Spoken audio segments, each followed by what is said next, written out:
Have you got a vista over the glitter strip? You may have to pay. The fight against the controversial Gold Coast view tax is escalating this morning, with more than 500 residents expected to march in protest today after their attempt to overturn the council's policy failed last month. Gold Coast Mayor Tom Tate says the adjustments were made to ensure fairness and equity for ratepayers, but protesters disagree, calling the tax a greedy, money-grabbing tactic. Gold Coast resident and organiser of today's protest is David Robinson. He joins us now live from the action. So, David, you're expecting a big turnout this morning in these marches. What are you hoping to achieve? Yeah, Matt, we're hoping for a big turnout today. We've had the police. They're obviously worried about the numbers that could turn up here. We had 250 people to 300 people last time. They're expecting 500, and they've changed the routes because of that for our safety today.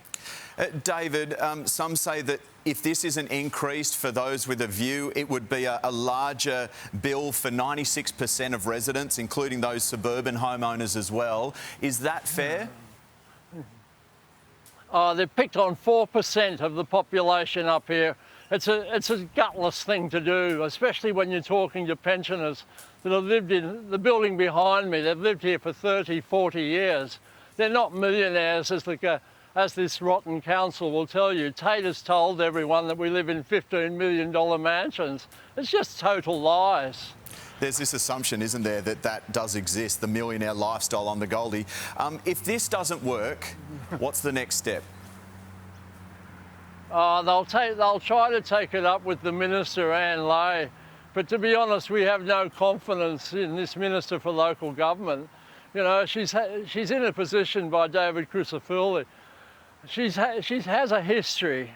She has a history of cheating on a minister, and now we find she is a minister. It's just a farce, you know. Here on the Gold Coast, we have Will Hodgman, the Tasmanian factor. He's employed in tourism, salary $600,000.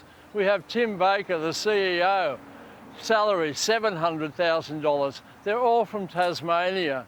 They were part of it down here, and now we've got them up here on the Gold Coast doing tourism. This council doesn't care for locals. We've seen that recently, where people have waited 10 days to get their power back on. But of course, it's all tourism with Tom Tate with the beaches. You know, this is more important. David, it's just a joke. It sounds like you've got a lot of grievances there, and no doubt this march is going to go ahead with a bit of fire. Thanks for joining us this morning. We'll catch up soon. No, thank you. Thank you so much for having me on, Matt. I really appreciate it. No worries at all. Here's Nat.